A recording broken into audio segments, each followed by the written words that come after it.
नमस्कार दोस्तों, मैं हूँ आरती प्रजापति यूट्यूब चैनल पर आप सभी का हार्दिक स्वागत करती हूँ।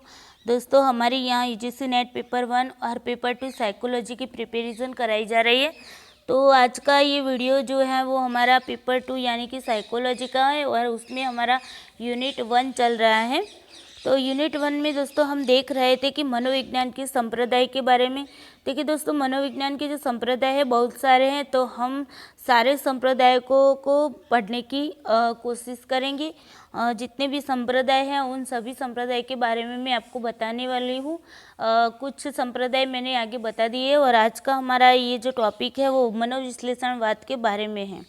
तो आपको जो साइको एनालिसिस है उसके बारे में आपको पता ही होगा कि किसने मनोविश्लेषणवाद को जन्म दिया था। ओके, तो चलिए दोस्तों, टॉपिक पर जाने से पहले आपसे रिक्वेस्ट है कि वीडियो को लाइक कर दीजिएगा, अपने दोस्तों के साथ उसे शेयर कर दीजिएगा और मेरी इस चैनल पर अगर नए हैं तो इस चैनल को सब्सक्राइब कर दीजिएगा, ताकि इस चैनल पर जो भी नोटिफिकेशन डाली जाती है उसकी अपडेशन आपको सबसे पहले मिल जाए। चलिए दोस्तों, देखते हैं मनोविज्ञान के संप्रदाय में मनोविश्लेषणवाद के बारे में। तो सबसे पहले दोस्तों, मनोविश्लेषणवाद को हम साइको एनालिसिस कहते हैं। अब मनोविश्लेषणवाद है, उनके जनक कौन है अगर ये पूछा जाए तो सिगमंड फ्रायड है, वो उनके जनक है। मनोविश्लेषणवाद के जनक कौन है तो सिगमंड फ्रायड है। अब देखिए यहाँ पर दोस्तों एक क्वेश्चन बनता है कि मनोविश्लेषणवाद के जनक कौन है या फिर मनोविश्लेषणवाद को किसने जन्म दिया था तो सिगमंड फ्रायड ने दिया था। अगर आपको ये पूछा जाए कि विश्लेषणवाद को किसने जन्म दिया था, विश्लेषणवाद को किसने जन्म दिया था, तो आपका यहाँ पर जवाब अलग होगा। ओके, हम आगे देखेंगे कि विश्लेषणवाद को किसने जन्म दिया था। तो मनोविश्लेषणवाद और विश्लेषणवाद दोनों ही अलग है, ये बात आपको ध्यान रखनी है। चलिए आगे देखते हैं। देखिए, जो सिगमंड फ्रायड है उनका जन्म ऑस्ट्रिया में हुआ था और वो वियना में चिकित्सक थे, यानी कि उन्होंने जो अपनी जो कारकिर्दी जो बनाई है वो वियना में बनाई है और उनका जन्म कहाँ पर हुआ था, ऑस्ट्रिया में। इस तरीके का क्वेश्चन टेट जैसी एग्ज़ाम में पूछे जाते हैं कि फ्रायड कहाँ के थे तो ऑस्ट्रिया के थे, यानी कि ऑस्ट्रियन मनोवैज्ञानिक थे। ओके, और उनकी जो कारकिर्दी थी वो वियना में थी, यानी कि वो वियना में चिकित्सक थी, यानी कि डॉक्टर थे। ओके, उन्होंने अचेतन मन पर जोर दिया। अब देखिए, मनोविश्लेषणवादी थे, उन लोगों ने क्या किया, अचेतन मन पर जोर दिया। अचेतन मन यानी कि आपका अनकॉन्शियस माइंड। ओके, तो देखिए मन की 3 अवस्थाएं मनोविश्लेषणवादियों ने बताई है। तो वो 3 अवस्थाएं कौन सी है, चेतन मन जिसे हम कॉन्शियस माइंड कहेंगे, अचेतन मन और अर्धचेतन मन। अचेतन मन को हम अनकॉन्शियस माइंड कहेंगे और अर्धचेतन मन को हम क्या कहेंगे, सबकॉन्शियस माइंड। ओके, तो ये जो 3 अवस्थाएं हैं वो मनोविश्लेषणवादियों ने बताए हुए। देखिए, चेतन मन क्या है, अचेतन मन क्या है और अर्धचेतन मन क्या है, उसके बारे में थोड़ा सा जान लेते हैं। तो देखिए, हम जो भी कार्य कर रहे हैं, जो भी हमें याद रहता है, जो हमारी जागृत अवस्था में जो कुछ भी होता है, हमारे सामने नज़र के सामने जो कुछ होता है, उसे हम कहेंगे अचेतन मन। क्या कहेंगे, अचेतन। वो सारी बातें जो हमें याद रहती है, वो सारी बातें जो हम देख सकते हैं, उन सारी बातों को हम कहाँ पर रखते हैं, चेतन मन पे रखते हैं, यानी कि वो हमारे कॉन्शियस माइंड में होती है। ओके, इसीलिए वो हमारे सामने होती है।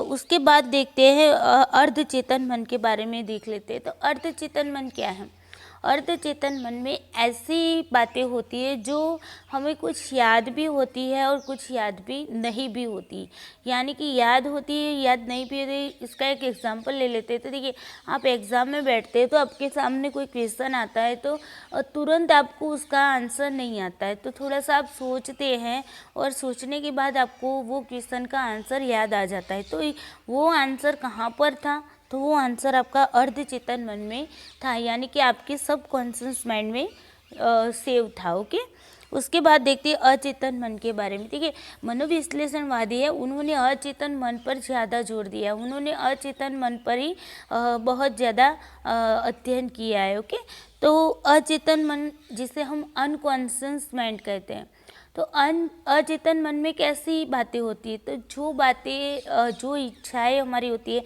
जो आकांक्षाएं हमारी होती है, जो हमारी इच्छाएं आकांक्षाएं जो पूरी नहीं हुई है, उन जो पूरी नहीं हुई है वैसी इच्छाओं वैसी आकांक्षाओं को हम क्या कर देते, दमित कर देते, अपने अंदर दबा देते हैं। और जो दबा देते हैं, जो इच्छाएं आकांक्षाओं को हम दबा देते हैं, और वो इच्छाएं आकांक्षाएं कहाँ पर चली जाती है, तो वो हमारे अचेतन मन में चली जाती है, यानी कि हमारे अनकॉन्शियस माइंड में सेव हो जाती है।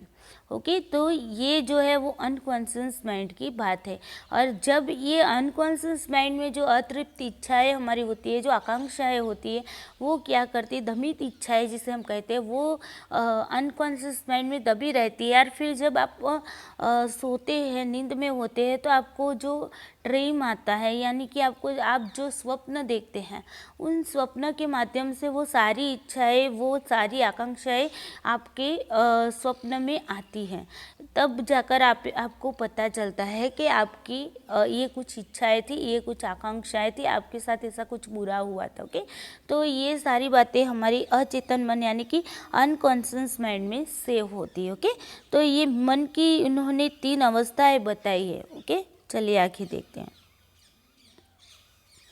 देखिए इन्होंने अचेतन का अभ्यास किया। अब देखिए इन्होंने अचेतन मन का अभ्यास करने के लिए, देखिए आपने देखा होगा कि व्यवहारवादी थे, उन्होंने अपने जो कंटेंट का अध्ययन करने के लिए उन्होंने कुछ अध्ययन विधियों का उपयोग किया था। वो अध्ययन विधि क्या थी, तो व्यवहारवादियों ने बहिर्दर्शन विधि का यानी कि एक्सट्रोस्पेक्शन विधि का यूज़ किया था। उसी तरीके से आपने देखा संरचनावादी थे, तो उन्होंने अंतर्निरीक्षण विधि का यूज़ किया था, यानी कि इंट्रोस्पेक्शन मेथड का यूज़ किया था। तो इसी तरीके से फ्रॉइड है, उन्होंने क्या किया, ये जो मनोविश्लेषणवादी है उन्होंने क्या किया, उन्होंने अचेतन मन का अभ्यास करने के लिए उन्होंने भी कुछ मेथड्स का यूज़ किया। तो वो उन्होंने 2 मेथड का यूज़ किया। देखिए 2 मेथड कौन कौन सी थी, तो पहली थी स्वप्न विश्लेषण यानी कि ड्रीम एनालिसिस, और दूसरी थी मुक्त साहचर्य वाले सप्त प्रवाह। ओके, तो ये दोनों जो विधियाँ थी, उन दोनों विधियों के माध्यम से इन्होंने क्या किया, अचेतन मन का अभ्यास किया। अब देखिए स्वप्न विश्लेषण क्या है और मुक्त साहचर्य वाले सप्त प्रवाह क्या है। तो देखिए स्वप्न विश्लेषण का मतलब क्या होता है कि जो भी व्यक्ति परेशान है, जिसे कोई प्रॉब्लम है, ओके, तो वो चिकित्सक के पास जाता था, तो चिकित्सक उसे पूछते थे कि तुम्हें कोई स्वप्न ड्रीम आता है कि नहीं। अगर व्यक्ति बताता है हाँ मुझे इस तरीके के ड्रीम आते हैं, तो उस ड्रीम के बारे में छोटी से छोटी जानकारी सामने वाले से ली जाती है, और उसके बारे में छोटी से छोटी जानकारी प्राप्त करके उसका विश्लेषण किया जाता है, यानी कि इसका एनालिसिस किया जाता है। और उसके आधार पर ये देखा जा सकता है कि इस व्यक्ति की इस बात पर असामान्यता दिखाई देती है। ओके, और फिर उसे ये भी कहा जाता है, अब दूसरी मुक्त साहचर्य वाले शब्द प्रवाह में क्या किया जाता है कि जब व्यक्ति और अपने ड्रीम का जब ड्रीम का वर्णन करता है, तो उसे पूछा जाता है कि उसके दिमाग में जो सारे शब्द आते हैं, जो विचार आते हैं, उन सारे विचारों को वो फ्रीली होकर उसे बता दे। ओके, तो उसका वर्णन करें। तो इस तरीके से उनके विचारों को भी जाना जाता था, और उनके स्वप्न को भी डिटेल्स में जाना जाता था, और उसके आधार पर अचेतन मन का अभ्यास किया जाता है। तो ये मनोविश्लेषणवाद की ये जो मेथड थी। ओके, असामान्य व्यक्ति की असामान्यता का दूर करने का प्रयास किया। देखिए फ्रॉइड ने क्या किया, स्वप्न विश्लेषण और मुक्त साहचर्य वाले सप्त प्रवाह की मेथड को यूज़ करके उन्होंने जो असामान्य व्यक्ति है, यानी कि एबनॉर्मल व्यक्ति है, उनकी एबनॉर्मलिटी जो है, असामान्यता है, उसे दूर करने का प्रयास किया गया था। अचेतन मन को आइसबर्ग के साथ तुलना की है।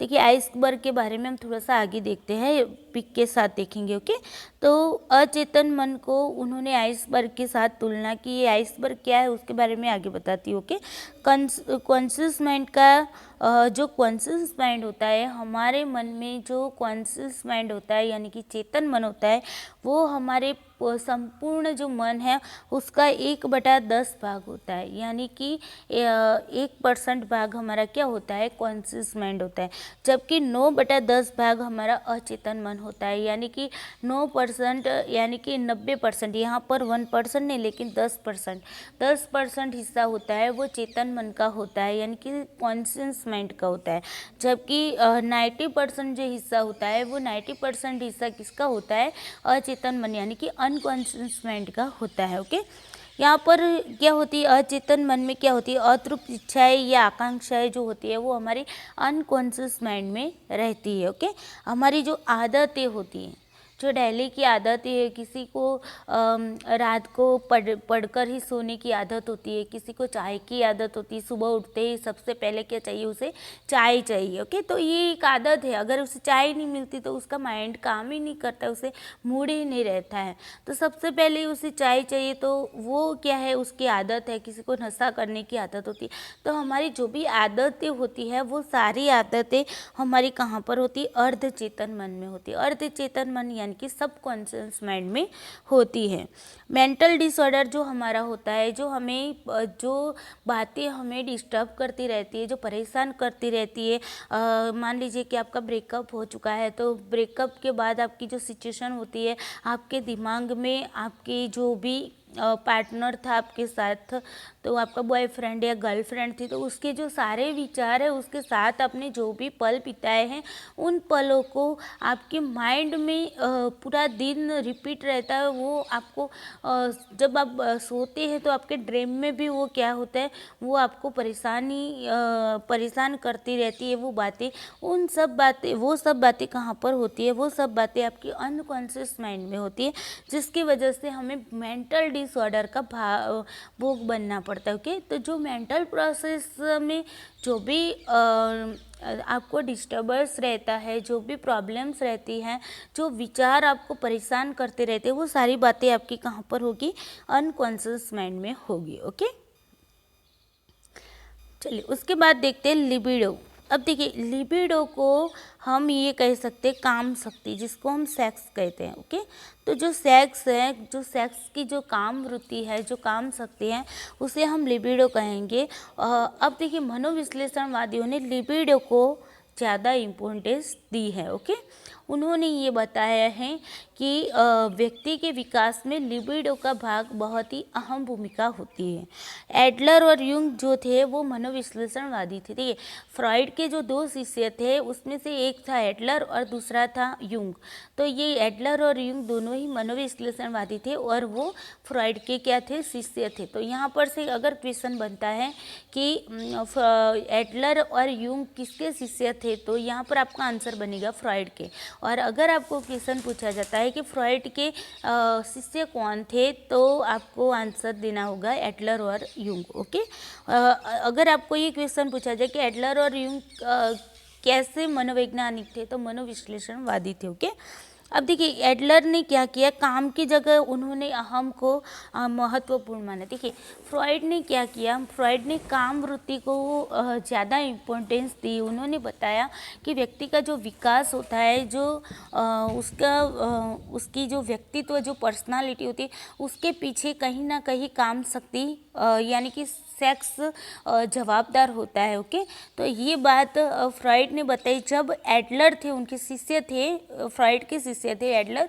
उन्होंने काम शक्ति को महत्व नहीं दिया। उन्होंने क्या किया, काम की जगह अहम को महत्वपूर्ण माना। देखिए, अहम क्या है उसके बारे में थोड़ा सा आगे देखते हैं। ओके, तो एडलर ने जो सिद्धांत दिया वो व्यष्टि मनोविज्ञान का था।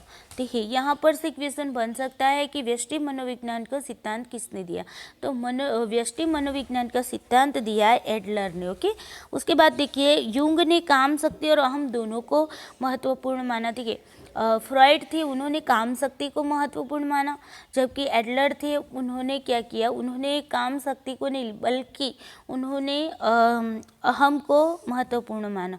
जबकि यूंग थे उन्होंने क्या किया, फ्रॉइड की काम शक्ति और एडलर की जो अहम है उन दोनों को मिलाकर उन्होंने इन दोनों को इम्पोर्टेंस दी। ओके, अब देखिए मैंने आपको आगे बताया था कि मनोविश्लेषणवाद और विश्लेषणवाद जो है, विश्लेषणात्मक मनोविज्ञान और मनोविश्लेषणात्मक मनोविज्ञान, ये दोनों अलग हैं।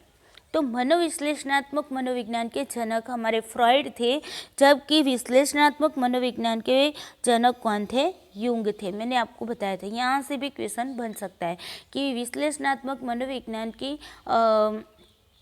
जनक कौन है, तो इसका आंसर आपका बनेगा यूंग थे। ओके, उसके बाद देखते हैं, यह एकमात्र ऐसा संप्रदाय है जिसकी स्थापना किसी विश्वविद्यालय के परिसर में न होकर किसी नैदानिक परिसर में हुई है। देखिए जितने भी संप्रदाय है मनोविज्ञान के, उन सारे संप्रदायों में से ये एक ऐसा संप्रदाय है, विश्लेषणवाद जो एक ऐसा संप्रदाय है जिसकी स्थापना यूनिवर्सिटी यानी कि विश्वविद्यालय के परिसर में न होकर नैदानिक परिसर में हुई है, यानी कि जहाँ पर हॉस्पिटल होती है, चिकित्सक, ओके, तो जो हॉस्पिटल होती है उन हॉस्पिटल में यहाँ पर क्या किया गया है, उसकी स्थापना की गई। ओके, तो देखिए आपने देखा होगा व्यवहारवाद था, तो व्यवहारवाद की स्थापना भी किसी प्रयोगशाला में हुई यूनिवर्सिटी की। ओके, संरचनावाद है तो उसकी भी स्थापना आपने देखा था लिप्जिग यूनिवर्सिटी में हुई थी, है ना। तो इस तरीके से जो सारे संप्रदाय है उनकी स्थापना किसी न किसी यूनिवर्सिटी के प्रयोगशाला में हुई है, जबकि ये जो मनोविश्लेषणवाद है उसकी स्थापना एक विश्वविद्यालय के परिसर में न होकर नैदानिक परिसर में हुई थी, क्योंकि फ्रॉइड जो थे वो चिकित्सक थे, डॉक्टर थे, तो उन्होंने अपने ही परिसर में उसे क्या किया, उसके बारे में उसके बारे में सिद्धांत दिए। ओके, तो यहाँ पर ये बात आपको याद रखनी है। ओके, चलिए आगे देखते हैं। देखिए अब आते हैं मेन पॉइंट पर, आइसबर्ग। मैंने आपको बताया था कि फ्रॉइड की जो मन की अवस्था है उसे आइसबर्ग के साथ तुलना की गई है। देखिए आइसबर्ग का मतलब क्या होता है कि कैसा बर्फ़ का पहाड़ होता है जो समुद्र के अंदर होता है। यहाँ पर आपको देखने को मिल रहा है कि ये जो समुद्र है पूरा, इस समुद्र के अंदर देखिए थोड़ा सा यहाँ पर सबसे ज़्यादा हिस्सा समुद्र के अंदर है बर्फ़ का, और ये जो ऊपर वाला जो बर्फ़ का पहाड़ है वो थोड़ा सा ही है। ओके, तो यहाँ पर हम थोड़ा सा देख लेते हैं कि चेतन मन कहाँ पर है, अर्धचेतन मन कहाँ पर है और अचेतन मन कहाँ पर है। ओके, तो देखिए ये जो आपको ऊपर की ओर दिखाई दे रहा है, आप इसे देख सकते हैं, उसे हम कहेंगे ये हमारा चेतन मन है। क्या है? चेतन मन। ओके, जिसे हम क्या कहते हैं? कॉन्शियस माइंड कहते हैं। ओके, अब ये जो आपको थोड़ा सा ये जो हिस्सा आपको दिख रहा है बीच का हिस्सा, तो ये हमारा बीच का जो हिस्सा है, ये बीच का जो हिस्सा है इसे हम कहेंगे अर्धचेतन मन। क्या कहेंगे? अर्धचेतन मन। ओके, अर्धचेतन मन। अब देखिए अर्धचेतन मन है इसे हम क्या कहते हैं? Subconscious mind. ओके, ये क्या है? हमारा सबकॉन्शियस माइंड। अब बाकी का जो हिस्सा रहता है वो बाकी का हिस्सा क्या है हमारा? ये जो आपको पूरा दिख रहा है वो बाकी का जो हिस्सा है वो हमारा क्या है? अचेतन मन। क्या है? अचेतन मन।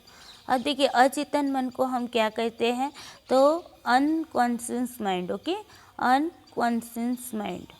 तो ये हमारा बाकी का जो हिस्सा है वो हमारा अनकॉन्शियस माइंड है। देखिए यहाँ पर फ्रॉइड ने क्या बताया है? यहाँ पर फ्रॉइड ने बताया है कि हमारा जो चेतन मन होता है, जिसे हम देख सकते हैं, मैंने आपको आगे बताया, जिसे हम देख सकते हैं, जो बात हमें याद रहती है, डेली हम उठते हैं हमें याद रहती है कि हमें सबसे पहले उठकर ब्रश करना चाहिए, है ना, फिर नहा धोकर तैयार होना चाहिए, फिर पूजा पाठ करना चाहिए, फिर हमें जॉब जाना है। तो ये सारी बातें हमारे दिमाग में रहते ही, हमें इस टाइम पर खाना खाना है, इस टाइम पर जॉब जाना है, इस टाइम पर घर पे आना है। ओके, मुझे ये काम करना बाकी है, मुझे ये काम करना बाकी, ये सारी बातें हमारे दिमाग में जो याद रहती है वो सारी बात क्या होती है? वो सारी हमारे चेतन मन में यानी कि कॉन्शियस माइंड में होती है। ओके, और जो कॉन्शियस माइंड होता है वो हमारे संपूर्ण मन का 1/10 हिस्सा होता है, यानी कि हमारा 10% जो हिस्सा होता है वो क्या होता है, वो हमारा चेतन मन होता है। ओके, अब उसके बाद है अचेतन मन। तो अचेतन मन जो होता है वो सबसे ज़्यादा हिस्सा अचेतन मन का होता है, और अचेतन मन का जो भाग होता है 9/10 होता है। ओके, तो 9/10 भाग होता है, यानी कि 90% हिस्सा हमारा क्या होता है, अचेतन मन का होता है, यानी कि अनकॉन्शियस माइंड में होता है। जो बातें हमें याद नहीं होती है, जो बातें हम याद करना नहीं चाहते, मान लीजिए आपका ब्रेकअप हो गया, आपके साथ कुछ गलत हो गया, तो आप क्या करेंगे, परिस्थिति के साथ आप एडजस्टमेंट करेंगे, और जो कुछ भी आपकी लाइफ में घटा हुआ है, जो ब्रेकअप हुआ है आपका, किसी ने आपका दिल तोड़ दिया है, किसी के साथ आपका झगड़ा हो गया है, किसी के साथ आपका रिलेशन क्लोज हो गया है, किसी के साथ आपका बुरा व्यवहार हो गया है, तो ये सारी बातों को आप क्या करते हैं, भूलना चाहते हैं। और भूलने के लिए आप क्या करेंगे, उन सारी बातों को दमित कर देंगे, यानी कि अपने माइंड में लाना बंद कर देंगे। आप कुछ और अदर प्रवृत्तियाँ करेंगे, एक्टिविटीज़ करेंगे, और आपके साथ जो भी गलत हुआ है उन सारी बातों को आप क्या करेंगे, दमित कर देंगे। अब ये जो दमित कर दी आपने जो बातें, वो बातें कहाँ पर चली जाएगी, वो बातें डिलीट नहीं होगी आपके माइंड में। ओके, वो डिलीट नहीं होगी, लेकिन वो एक जगह पर जाकर स्टोर हो जाएगी, एक जगह पर जाकर क्या होगी, स्टोर होगी। तो जो आपकी अतृप्त इच्छा है, मान लीजिए आपने बहुत सारी बार ट्राई किया है, एग्ज़ाम दी, आपने 1 बार एग्ज़ाम दी, 2 बार एग्ज़ाम दी, 3 बार एग्ज़ाम, सारी बार आप असफल रहे हैं। तो ये जो आपकी असफलता है वो आपको परेशान करती रहती है, आपको दुख दर्द देती रहती है, आपको ये बताती है कि यार मैं असफल क्यों होता हूँ, क्यों होती हूँ, ऐसा क्यों होता है मेरे साथ, और आप बहुत दिनों तक तो ऐसे ही स्ट्रेस में ही रहते हैं। लेकिन आप कुछ ना कुछ, आपको कोई मोटिवेशन करने वाला होता है, तो मोटिवेट के कारण आप मोटिवेट होते हैं, और फिर क्या होता है, उन सारी बातों को आप भूलकर फिर से ट्राई करते हैं सफलता की और चलते, आप ट्राई करते नहीं, चले कोई बात नहीं, 3 बार असफल हुई हूँ तो कोई बात नहीं यार, इस बार ट्राई कर लेती हूँ, इस बार पूरे मन से ट्राई करूँगी, जो भी कमियां है उसे दूर करूँगी, और आगे जाकर सक्सेसफुल होकर दिखाऊँगी। तो आपने जो बातें, अपनी जो आपके साथ जो घटित हुआ है, गलत घटित हुआ है, उसको आपने दमित कर दिया।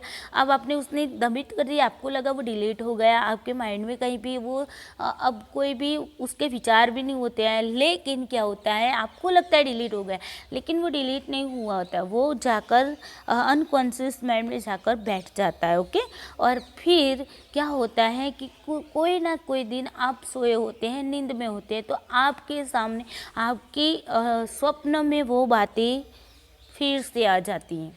तो ये बातें हमारी अनकॉन्शियस माइंड में जमा होती है। तो आपको यहाँ से क्वेश्चन बन सकता है कि फ्रॉइड की जो मन की अवस्था है, इसे किसके साथ तुलना की गई है, तो आइसबर्ग के साथ तुलना की गई। आपको क्वेश्चन पूछ सकते हैं कि हमारी जो अतृप्त इच्छाएं होती है, जो आकांक्षाएं होती है, जो पूरी नहीं हुई है, वो कहाँ पर वो स्टोरेज होती है, तो वो हमारी अचेतन मन यानी कि अनकॉन्शियस माइंड में जमा होती है। ओके, अब देखिए अर्ध चेतन मन में क्या होता है कि कुछ बातें आपको याद भी होती है और नहीं भी होती है। कई बार आपको याद नहीं होती है, तो थोड़ा सा याद कर लेते हैं तो वो आपको माइंड में आ जाती है। ओके, तो उसे ही हम अर्ध चेतन मन कहेंगे। ओके, ये दोनों चेतन मन और अचेतन मन के बीच की जो अवस्था है उसे हम अर्ध चेतन मन कहेंगे, जिसे हम सबकॉन्शियस माइंड कहते हैं। ओके, तो दोस्तों ये था आइसबर्ग वाला जो किस्सा, जो आपको पता भी होगा, कुछ लोगों को, साइकोलॉजी के स्टूडेंट है तो उसे पता ही होगा कि मन की जो अवस्था है फ्रॉइड की, उसे आइसबर्ग के साथ तुलना की गई है। ओके, तो चलिए अब आगे देखते हैं। अब देखिए व्यक्ति के जो विकास है, उस पर्सनालिटी, व्यक्तित्व की जो पर्सनालिटी होती है, व्यक्तित्व की जो विकास की बात आती है, तो उसमें फ्रॉइड ने 3 बातों को बताया, ईड, ईगो और सुपर ईगो, जिसे इदम, अहम और अति अहम अथवा तो परम पराहम कहते हैं। ओके, तो इन तीनों बातों को उन्होंने बताया। देखिए अब ईड, ईगो और अति अहम यानी कि सुपर ईगो क्या है उसके बारे में देखते हैं। तो ईड जो होता है वो मैं होती हूँ, क्या होती है, मैं कौन हूँ। ओके, तो वो है ईड। अब देखिए ईगो होता है, वो ईगो के बारे में बात में बताती हूँ। अब अति अहम यानी कि सुपर ईगो के बारे में। सुपर ईगो क्या होता है? तो सुपर ईगो आपका नैतिक मूल्य होते हैं। क्या होते हैं? नैतिक मूल्य, जो सामाजिक रूप से मूल्य, जो नैतिक मूल्य होते हैं वो सारे आपकी सुपर ईगो में आते हैं। तो सामाजिक रीति रिवाज होते हैं, उसके अनुसार हमें रहना होता है, सामाजिक ढांचे के मुताबिक हमें बिहेवियर करना होता है। ठीक है, चोरी करना तो बुरी बात है, तो ये बुरी बात है किसने बताई? तो सामाजिक नैतिक मूल्यों ने हमें बताई है ना। तो ये सारी बातें जो होती है वो उसे हम सुपर ईगो कहते हैं। अब ईड क्या होता है? ईड बुरे को भी अच्छा कहेगा और अच्छे को भी अच्छा कहेगा, यानी कि ईड सभी में वो शामिल होगा। ओके। और ये जो ईगो है ना, ईगो इन दोनों के बीच में क्या करता है? एक सेतु बनाता है। ये मान लीजिए सुपर ईगो है और ये आपका ईड है। ओके, ये ईड है और ये आपका सुपर ईगो है। तो ये ईड और सुपर ईगो के बीच में जो सेतु बनाता है उसे हम कहेंगे ईगो। ओके, इसे क्या कहेंगे? ईगो। तो इन दोनों को जोड़ने का काम ईगो करता है। अब देखिए एक एग्जाम्पल के आधार पर हम थोड़ा सा जानते हैं कि किस तरीके से ये ईड, ईगो और सुपर ईगो काम करता है। तो ईड को हम कहेंगे कि जो हमारा कॉन्शियस माइंड होता है, तो वो सारा कॉन्शियस माइंड में जो भी बातें होती हैं उन बातों को हम ईड में रखेंगे। ओके, कॉन्शियस माइंड की जो भी बातें हैं उसे हम कहाँ पर रखेंगे? ईड में रखेंगे। ओके। अब देखिए यहाँ पर क्या बनता है कि मान लीजिए आप कहीं कुछ चीज़ लेने गए। ओके, आप बाज़ार गए, बाज़ार में जाकर आपने कुछ चीज़ें खरीदी। अब देखिए आपके सामने आपने बहुत सारी चीज़ें ली, तो बिल आपका बना है मान लीजिए 1500 रुपये। ओके, आपका बिल बना 1500 रुपये और आपने 2000 रुपीज़ उन्हें दिया, दुकानदार को 2000 रुपीज़ दिया। अब दुकानदार आपको 500 रुपये वापस करने की जगह वो आपको 1000 रुपीज़ आपको क्या करता है? वापस करता है। तो अब क्या हुआ? यहाँ पर आपके पास 500 रुपये दुकानदार के ज़्यादा आ गए। ओके, आपको 1500 देने थे और आपको लेने कितने थे? उससे 500 रुपये लेने थे, लेकिन दुकानदार ने गलती से आपको 1000 रुपये दे दिए। तो अब क्या करते? आपने पहले देखे नहीं, ऐसे ही लेकर आप निकल पड़े और रास्ते में आप पैसे गिनते थे और आपको पता चला कि दुकानदार ने आपको 1000 रुपये दिए। अब देखिए यहाँ पर क्या होगा? 1000 रुपये को देखकर आपका जो ईड है ना, वो ईड क्या कहेगा? यार ले ले, अपना तो फ़ायदा ही हुआ ना, 500 रुपये हमारा फ़ायदा हुआ है। वैसे भी दुकानदार हमें वैसे भी हमसे वो हमें क्या करता है? दुकानदार हमसे छल करता है, तो उसे उसकी सज़ा उसे मिल गई, चल ले ले यार, नहीं देने वापस। लेकिन यहाँ पर दूसरी कंडीशन आपके सामने क्या बनती है? जो सुपर ईगो है वो कहेगा नहीं नहीं यार, ये हमारे नैतिक मूल्य के विरोध में है, हमें ऐसा नहीं करना चाहिए। उस हमारी चीज़ के 1500 रुपये हुए हैं तो हमें उससे 1500 रुपये देने ही होंगे।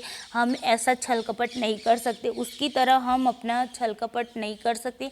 तो हमें ये 1500 रुपये है उसे बताना चाहिए कि आपने मुझे 500 रुपये ज़्यादा दे दिए है वापस, तो ये लीजिए आपके 500 रुपये। ये कौन बताएगा? ये सुपर ईगो आपको बताएगा। अब क्या हुआ? ईड और ईगो के बीच में संघर्ष होने लगा। इन दोनों के बीच जब संघर्ष होता है तब बीच में मध्यस्थी का काम करेगा आपका जो ईगो है वो करेगा, यानी कि रेफरी का काम करेगा आपका ईगो। तो ईगो क्या करेगा? ईगो दोनों के बीच का रास्ता निकालेगा। ओके, ईगो क्या करेगा? दोनों के बीच का वो रास्ता निकालेगा। वो कुछ ना कुछ आपको ऐसा रास्ता दिखाएगा जिससे ना ही आपका जो सुपर ईगो है वो हर्ट होगा और ना ही आपका ईड होगा वो हर्ट होगा। ओके, ये दोनों के बीच का वो रास्ता निकालने का काम कौन करेगा? ईगो करेगा। तो ये बातें आपको ईड, ईगो और सुपर ईगो में आती है। यानी कि यहाँ से आपको क्वेश्चन बन सकता है कि जहाँ पर व्यक्ति नैतिक मूल्यों जहाँ पर नैतिक मूल्य, सामाजिक मूल्यों के बारे में जो बातें होती हैं वो बातें कहाँ पर देखने को मिलती है? तो वो बातें हमें सुपर ईगो में देखने को मिलती है। ओके, तो ये हमारा सुपर ईगो हो गया। और ईड सब में यस बोलेगा, लेकिन जो ईगो सुपर ईगो है वो जो सही है उसे ही सही कहेगा, जो गलत है उसे गलत ही कहेगा। और जो ईगो है वो ईगो क्या करेगा, इन दोनों के बीच जब भी संघर्ष होगा उन संघर्ष के बीच मध्यस्थी का काम करेगा और मिडल रास्ता वो आपको दिखाएगा। ये हमारा ईगो है। ओके, चलिए, तो ये आपको 3 बातें समझ में आ गई होगी। इसके बारे में दोस्तों अभी आगे हमारे जो यूनिट आएगा व्यक्तित्व पर्सनालिटी वाला, वहाँ पर भी हमें ये इसके बारे में पढ़ना है, इसलिए मैं इसे आपको डिटेल्स में नहीं बता रही, क्योंकि वहाँ पर भी पढ़ना है तो 2-2 बार मुझे आपको रिपीटेशन करना पड़ेगा। ओके, तो यहाँ पर आपको सिर्फ बेसिक ही बताती हूँ। देखिए, अब जो ईड होती है ना, तो ईड की जो स्थिति होती है यहाँ पर थोड़ा सा देख लेते हैं कि कौन सी एज में कौन सी स्थिति बनती है। ओके, तो यहाँ पर जो ईड होती है ना, तो ईड कब से, यह जन्मजात होती है। ईड होता है ना, वो जन्मजात होता है। कैसा हुआ, जन्मजात होता है, यानी कि बच्चे का जब जन्म होता है तो जन्म से ही उसके अंदर ये ईड होता है। ओके, और जो ईगो होता है वो ईगो का डेवलपमेंट 3 ईयर्स से स्टार्ट हो जाता है। बच्चे के अंदर जब बच्चा 3 साल का होता है तो 3 साल से उसमें ईगो का डेवलपमेंट होना स्टार्ट हो जाता है। जबकि जो सुपर ईगो है, तो सुपर ईगो 5 ईयर्स से बच्चा जब 5 साल का होता है तो 5 साल से इसमें ये सुपर ईगो का डेवलपमेंट होना स्टार्ट हो जाता है। तो ये आपको याद रखना है। ओके, तो इस तरीके से ईद का डेवलपमेंट कब से होता है, तो जन्म से होता है। ओके, ये जन्मजात होता है। ईड होता है जो जन्मजात होता है। अब ईगो होता है वो 3 साल की उम्र में स्टार्ट हो जाता है। ईगो का डेवलपमेंट होना 3 साल की एज में स्टार्ट हो जाता है। जबकि जो सुपर ईगो होता है वो सुपर ईगो का डेवलपमेंट 5 साल के बच्चा जब होता है, तो 5 साल का, तो 5 साल के बच्चे से इसका डेवलपमेंट स्टार्ट हो जाता है। ओके, तो यहाँ पर जो ईड होता है ना, ईड में फ्रॉइड ने लिबिडो को महत्व दिया है। देखिए, लिबिडो क्या है, लिबिडो मैंने आपको बताया जो काम शक्ति होती है। ओके, तो जो सेक्स की जो वृत्ति होती है, जो काम शक्ति होती है, और वही हमारे व्यवहार को प्रदर्शित करती है। अगर आपकी काम शक्ति में आपको कोई बाधा नहीं आती है, आपको संतुष्टि मिलती है, तो आपकी पर्सनालिटी अच्छी होगी, आपका व्यवहार सबके साथ अच्छा होगा। अगर आपकी काम शक्ति में कुछ ना कुछ बाधाएं होगी, असंतुष्टि होगी, तो उसका प्रभाव क्या है, आपके व्यवहार में भी पड़ेगा। ये बात फ्रॉइड ने बताई है। तो आपके व्यवहार पर इफेक्ट करती है वो काम शक्ति इफेक्ट करती है। ओके, ये फ्रॉइड का मानना था। तो उन्होंने लिबिडो की बात की। लिबिडो को हम कहते हैं काम शक्ति। ओके, तो काम शक्ति जो लिबिडो होती है, लिबिडो काम शक्ति में भी 2 वृत्तियाँ देखने को मिलती है। अब ये 2 वृत्तियाँ कौन सी, अगर आपको यहाँ से क्वेश्चन बनता है कि लिबिडो किस अवस्था में आपको देखने को मिलता है। ओके, लिबिडो कहाँ पर देखने को मिलता है, तो लिबिडो हमें ईड में देखने को मिलता है, यानी कि इदम में। हिंदी में इसे इदम कहेंगे। ओके, ईड को हम क्या कहेंगे, इदम। तो ईड में हमें लिबिडो देखने को मिलता है। ओके, ये बात आपको याद रखनी है। देखिए, अब लिबिडो में भी आपको 2 मूल वृत्तियाँ देखने को मिलती है। तो 2 मूल वृत्तियाँ कौन कौन सी है, तो जीवन मूल वृत्ति और मृत्यु मूल वृत्ति।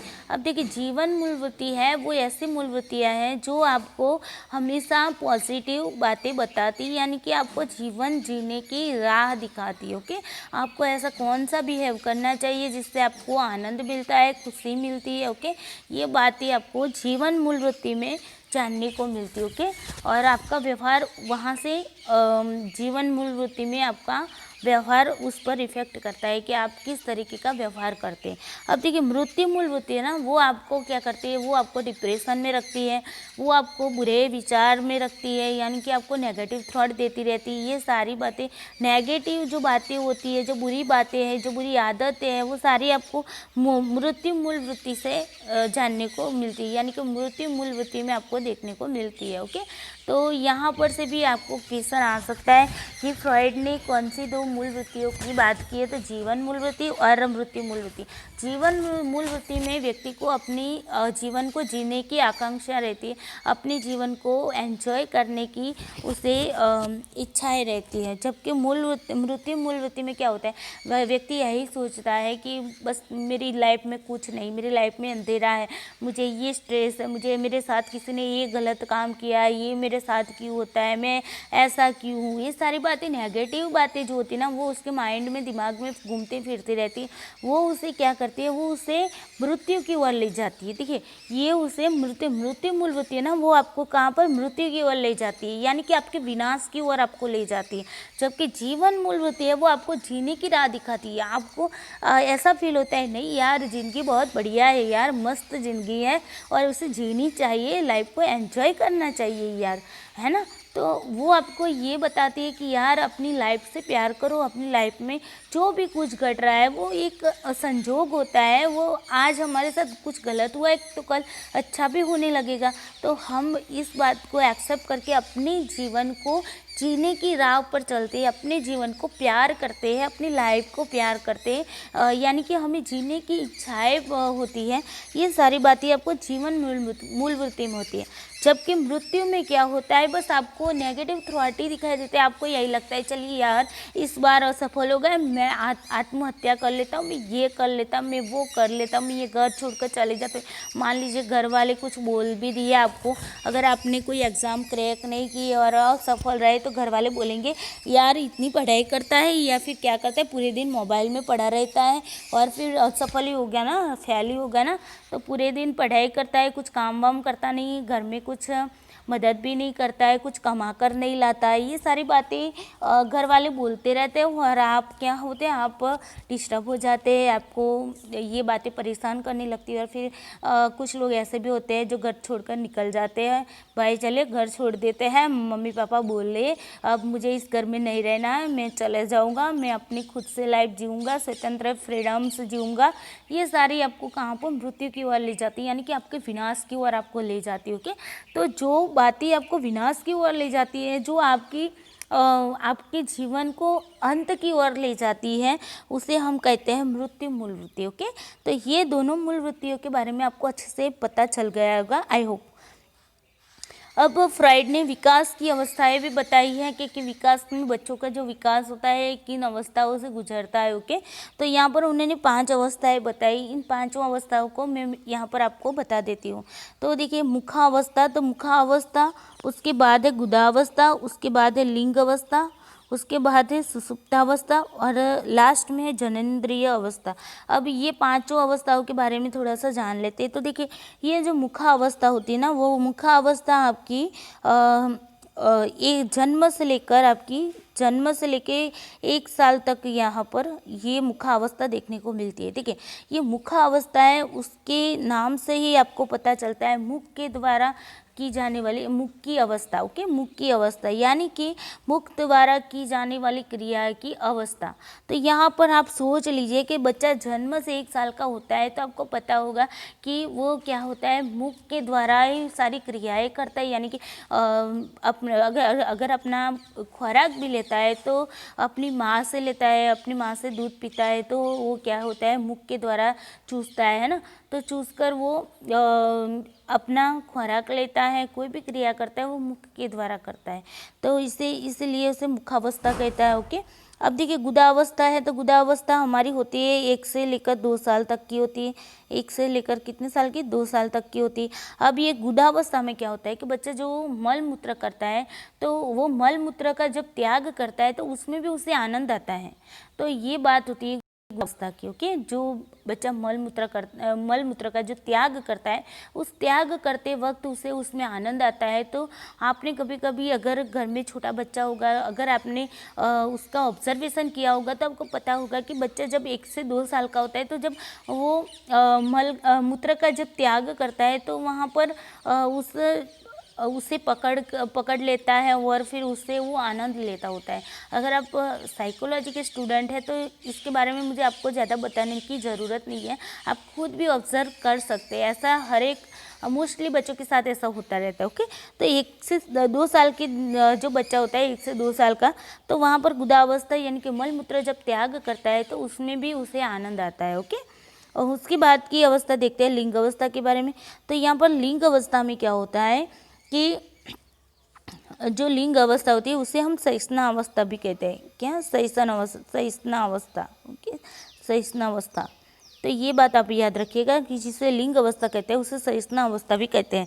अब ये जो अवस्था होती है वो आपकी 3 से 6 साल के बच्चे में होती है। क्या होती है, जब बच्चा 3 से 6 साल का होता है तब ये लिंग अवस्था विकसित होती है। अब देखिए लिंग अवस्था में क्या होता है, तो यहाँ पर बच्चा क्या करता है, अपने जो यौन के जो अंग होते हैं उसे वो छूता है और उसे छूकर वो क्या करता है, उसे आनंद मिलता है। और यहाँ पर एक बात ये भी होती है कि यहाँ पर विजातीय एट्रैक्शन, यानी कि जो लड़की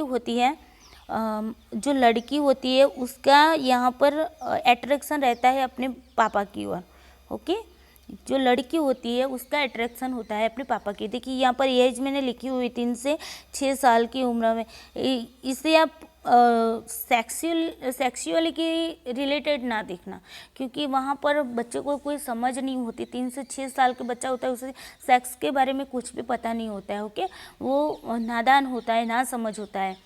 तो यहाँ पर इस अवस्था में क्या होता है, लड़की का जो झुकाव रहता है वो अपने पापा की ओर रहता है, और जो लड़का होता है उस लड़के का झुकाव जो होता है वो अपनी माँ की ओर रहता है। ओके, तो यहाँ पर जो 3 से 6 साल की जो अवस्था होती है, जो लिंग अवस्था है, सहिष्णुता अवस्था है, उस सहिष्णुता अवस्था में क्या होता है कि बच्चे, जो लड़की होती है उसका झुकाव अपने पापा की ओर रहता है, और लड़का होता है उसकी झुकाव क्या होती है, अपनी माँ की ओर ज़्यादा रहता है। ओके, और यहाँ पर बच्चा क्या करता है, उसकी जो यौन अंग है उसे छूकर वो आनंद लेता है, यानी कि अपनी काम शक्ति का उससे संतुष्टि लेता है। ओके, अगर इस अवस्थाओं में देखिए, ये जो अवस्थाएं हैं, इन अवस्थाओं में अगर बच्चे को बिल्कुल भी रोका जाता है तो वो क्या होता है, बड़ा होकर कुछ ना कुछ गलत काम करता है। यानी कि जो अपराधी लोग होते हैं उस अपराध के पीछे ये जो अवस्था होती है उसकी मुखावस्था, गुदावस्था और जो लिंग अवस्था है, इन तीनों अवस्थाओं में जो भी घटित हुआ है वो उसके लिए जवाबदार होती है, अपराध के लिए जवाबदार होती है। ओके, तो यहाँ पर आपने कभी कभी ऐसे भी रिसर्च हुआ है कि अगर कोई व्यक्ति जो सुपारी का जो व्यसन करते हैं या फिर कुछ चबाने की जो उसे व्यसन रहता है, तो उसका रीज़न ये होता है कि बच्चे को बचपन में उसे जो माँ से जो दूध मिलना चाहिए, तो वो उसे अपनी जो समय होती है वो समय मर्यादा तक नहीं मिला होता है, तो बच्चे की वो काम शक्ति वहाँ पर अतृप्त रह जाती है, और इसी के कारण वो बड़ा होकर क्या करता है, कुछ ना कुछ व्यसन करके अपना मुंह में कुछ ना कुछ चबाता रहता है। ओके, ऐसा ही रिसर्च हुए हैं। ओके, तो आपको यहाँ पर लिंग अवस्था के बारे में पता चल गया होगा। चलिए अब बाकी देखते हैं सुषुप्ता अवस्था। देखिए ये सुषुप्ता अवस्था है ना, इस अवस्था में बच्चे यहाँ पर उसका जो समय होता है वो 7 से 12 का होता है। ओके, यहाँ पर जो पीरियड टाइम होता है वो 7 से 12 का होता है। अब देखिए 7 साल के बच्चे से लेकर 12 साल का बच्चा जब होता है तब तक की जो ये अवस्था होती है ना, सुषुप्ता अवस्था होती है, यानी कि सुप्त अवस्था होती है। यहाँ पर कोई भी ऐसी क्रियाएं नहीं होती है जो आगे होती थी। ओके, जो यौन अंगों को छूकर आनंद लेता था बच्चा, या फिर अपने मल मूत्र को त्याग करके आनंद लेता था, काम वृत्ति जो काम शक्ति है उससे उसे संतुष्टि मिलती है, ये सारी क्रियाएं यहाँ पर कुछ भी नहीं होती, यहाँ पर सुषुप्त अवस्था हो जाती है। ओके, तो यहाँ पर क्या होता है कि बच्चा जो होता है वो अपने समूह में, यानी कि यहाँ पर जातीयता का प्रभाव होता है, यानी कि अगर लड़का होगा तो लड़के के साथ ही वो खेलना पसंद करेगा, लड़का लड़के के साथ खेलना पसंद करेगा, लड़की लड़की के साथ। ओके, यानी कि जातीय आकर्षण यहाँ पर ज़्यादा बन जाता है, लड़की लड़की के पास और लड़का लड़के के पास। अपनी जातीय समूह के साथ वो क्या करेगा, खेलना पसंद करेगा, रहना पसंद करेगा, ये यहाँ पर सुषुप्ता अवस्था में होगा। यानी कि यहाँ पर बच्चा समूह में रहना पसंद करता है, और जो नैतिक विकास जो भी श्रेष्ठ होता है वो अगर यहाँ पर से एक क्वेश्चन अगर आ जाए कि नैतिक विकास हेतु जो श्रेष्ठ अवस्था है उसे उसे कौन सी अवस्था कहा जाए, तो सुषुप्त अवस्था। यहाँ पर नैतिक विकासों का अच्छे से अच्छा विकास होता है। ओके, तो ये थी हमारी सुषुप्त अवस्था, जहाँ पर जातीय आकर्षण ज़्यादा रहता है, क्योंकि जहाँ पर लड़का लड़के के साथ खेलना पसंद करेगा और लड़की है वो लड़की के साथ ही खेलना पसंद करेगा, अपनी जातीय समूह के साथ वो रहना पसंद करेगा, खेलना पसंद करेगा, खाना पसंद करेगा। ओके, उसके बाद आती है जनेंद्रिय अवस्था, ये जो मोस्ट इम्पोर्टेंट अवस्था होती है। ओके, तो जनेंद्रिय अवस्था 12 साल के ऊपर की जो होती है, 12 साल से ऊपर की जो भी अवस्था है, जो भी 12 साल के ऊपर की जो भी अवस्था है उसे हम क्या कहेंगे, जनेंद्रिय अवस्था। देखिए यहाँ पर क्या होता है, तीव्र शारीरिक परिवर्तन होता है, यानी कि बच्चे में, यानी कि लड़का होगा तो लड़के का शारीरिक परिवर्तन होगा, लड़की होगी तो लड़की का भी शारीरिक परिवर्तन होगा। यहाँ पर कैसा परिवर्तन होगा, तीव्र परिवर्तन होगा। ओके, और यहाँ पर जनन अंगों का भी विकास होगा। ओके, तो लड़की होगी तो उसका जो छाती का भाग होता है उसका विकास होता है। ओके, उसके जो जननांग होते हैं उस पर बाल आना, ये सारी बातें जो होती है उस जननांग के जो विकास की प्रक्रिया यहाँ से स्टार्ट हो जाती है। जब लड़की 12 साल की होती है वहाँ से उसकी ये जननांग की प्रक्रिया स्टार्ट हो जाती है, विकास की प्रक्रिया स्टार्ट हो जाती है। यानी कि जो पीरियड टाइम में होनी जो लड़कियाँ होती है तो पीरियड टाइम में आती है तो वो मासिक स्राव जहाँ से उसका स्टार्ट होता है, वो 12 साल की लड़की जब होती है उसके बाद 12 साल के बाद उसकी मासिक स्राव की स्थिति स्टार्ट हो जाती है। ओके, तो इस तरीके से यहाँ पर जननेंद्रिय अवस्था में जननांगों का विकास होता है और उसके शारीरिक विकास में भी परिवर्तन तीव्र बन जाता है। ओके, और यहाँ पर आपने देखा होगा तो विपरीत लिंग के प्रति आकर्षण रहता है, यानी कि विजातीय आकर्षण यहाँ पर कैसा रहता है, ज़्यादा रहता है। तो आपने देखा होगा कि 12-13 साल की बात की अगर बच्चे होते हैं तो वो क्या करते हैं, लड़का होगा तो लड़की के तरफ उसका झुकाव ज़्यादा रहेगा और लड़की होगी तो लड़के के प्रति उसका झुकाव ज़्यादा रहेगा। तो प्रेम प्रकरण जब स्टार्ट होता है ना, ये प्रेम प्रकरण की अवस्था स्टार्ट होती है, तो ये प्रेम प्रकरण की अवस्था यहीं से स्टार्ट होती है, जनेंद्रिय अवस्था से स्टार्ट होती है। यानी कि विजातीय आकर्षण के कारण लड़का लड़की की ओर, लड़की लड़का की ओर आकर्षित हो जाती है। ओके, यहाँ पर स्वप्रेम भी स्थापित हो जाता है, यानी कि व्यक्ति खुद से प्रेम करने लगता है। मान लीजिए कि अगर कोई बच्चा है तो 12 साल की ऊपर की उम्र का है और स्वाभाविक है जब बच्चा 10वीं या 11वीं कक्षा में आता है तो उसके मुंह पर जो खील देखने को मिलते हैं, मुहासे दिखने को मिलते हैं, तो उसे जो पिंपल्स होते हैं वो पिंपल्स को दूर करने के लिए वो क्या करेगा, ट्राई करेगा। यानी कि उसे अपने फेस से भी प्यार होगा, उसे अपने चेहरे से भी प्यार होगा कि यार मेरा चेहरा ऐसा नहीं दिखना चाहिए, बहुत अच्छा दिखना चाहिए। ओके, ये सारे पिंपल्स दिख रहे हैं, उसे मुझे क्या करना है, उसे दूर करना है। तो ये सारी बात खुद से वो खुद से भी प्यार करने लगता है, यानी कि स्वप्रेम भी उसमें विकसित हो जाता है। कहाँ पर होता है, जनेंद्रिय अवस्था में होता है। तो दोस्तों ये थी फ्रॉइड ने विकास की जो अवस्थाएं बताई थी, मुखावस्था, गुदावस्था, लिंग अवस्था, सुसुप्त अवस्था और जनेंद्रिय अवस्था। इन सारी अवस्थाओं के बारे में भी मैंने आपको बता दिया। चलिए एक बार फिर से रिवीजन कर देते हैं ताकि आपको अच्छे से समझ में आ जाए। ओके, चलिए यहाँ से मैंने स्टार्ट किया था आपको। तो देखिए मनोविश्लेषणवाद के जनक कौन थे, तो सिगमंड फ्रॉइड थे। 20वीं शताब्दी की शुरुआत में इस मनोविश्लेषणवाद का उदय हुआ था। फ्रॉइड का जन्म ऑस्ट्रिया में हुआ था, वो वियना में चिकित्सक थे। ओके, उनकी कारकिर्दी वियना में हुई। अचेतन मन पर उन्होंने जोर दिया। मन की 3 अवस्थाएं बताई, कौन सी, चेतन मन, अचेतन मन, अर्धचेतन मन, यानी कॉन्शियस माइंड, सबकॉन्शियस माइंड और अनकॉन्शियस माइंड के बारे में यहाँ पर उन्होंने अवस्थाएं बताई थी। ओके, उसके बाद देखते हैं कि उन्होंने अचेतन मन के अभ्यास के लिए 2 मेथड यूज़ की और वो स्वप्न विश्लेषण और मुक्त साहचर्य वाले शब्द प्रवाह की मेथड को यूज़ किया, जहाँ पर स्वप्न का विश्लेषण किया जाता था, स्वप्न के बारे में पूछा जाता था और उसका वर्णन शब्दों के द्वारा भी किया जाता था। और शब्दों के द्वारा जब वर्णन किया जाता था उसके बाद उस स्वप्न का विश्लेषण किया जाता था। ओके, यहाँ पर असामान्य व्यक्तियों की असामान्यता को दूर करने के लिए उन्होंने ये दोनों मेथड को यूज़ किया था। ओके, अचेतन मन को आइसबर्ग के साथ तुलना की गई है।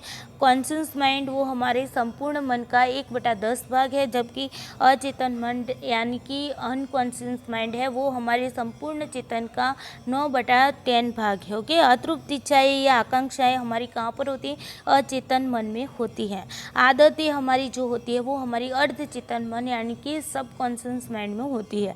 और मेंटल जो डिसऑर्डर होते हैं, जो हमें परेशान करती रहती है जो बातें, वो सारी बातें हमारी अनकॉन्शियस माइंड में होती है। ओके, उसके बाद देखते हैं तो लिबिडो के बारे में फ्रॉइड ने बताया है, जो ईड़ का भाग है ईड में आता है लिबिडो, और लिबिडो को काम शक्ति के रूप से देखा जाता है। ओके, एडलर और यूंग मनोविश्लेषणवादी थे, वो फ्रॉइड के शिष्य थे।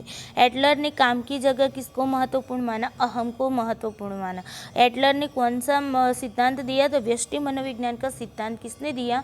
तो एडलर ने दिया। यूंग ने काम शक्ति और अहम दोनों को महत्वपूर्ण माना है, और यूंग ने कौन से सिद्धांत दिया? तो विश्लेषणात्मक मनोविज्ञान का सिद्धांत यूंग ने दिया। यह एक ऐसा संप्रदाय है जिसकी स्थापना कहाँ पर हुई?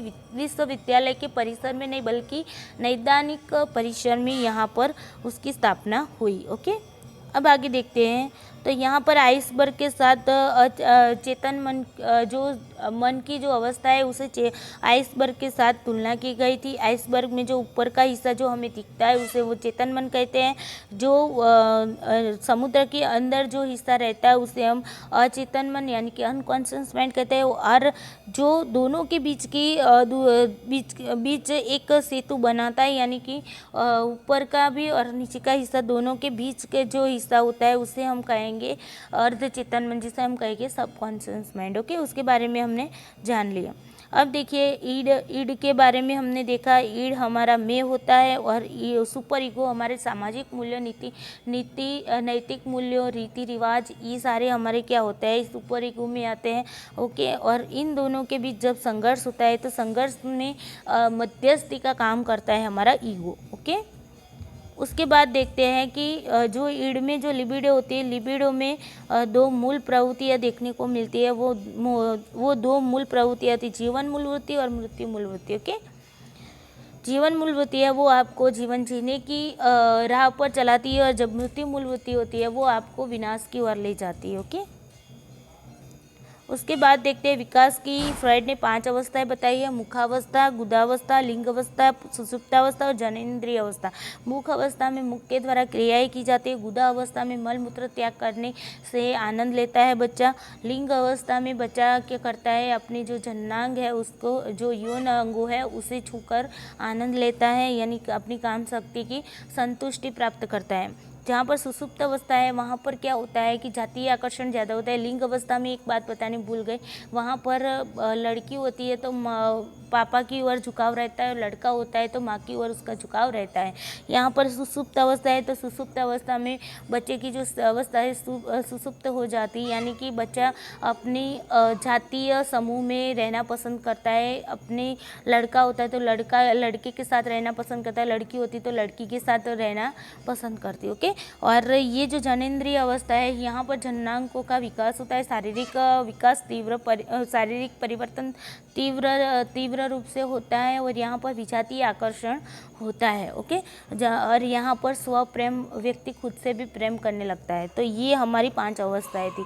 तो दोस्तों इसके बारे में देखिए, मैंने आपको पूरा मनोविश्लेषणवाद आपको बता दिया, अच्छे से डीप में आपको पढ़ाया। आई होप कि आपको ये वीडियो अच्छा लगा होगा। अगर वीडियो अच्छा लगा है तो इसे लाइक कर दीजिएगा, अपने दोस्तों के साथ शेयर कर दीजिएगा, और अब मेरी इस चैनल पर नए हैं तो इसे सब्सक्राइब करना ना भूलिएगा। चलिए दोस्तों, आज के लिए इतना ही। कल मिलेंगे नए संप्रदाय के साथ। Thank you so much.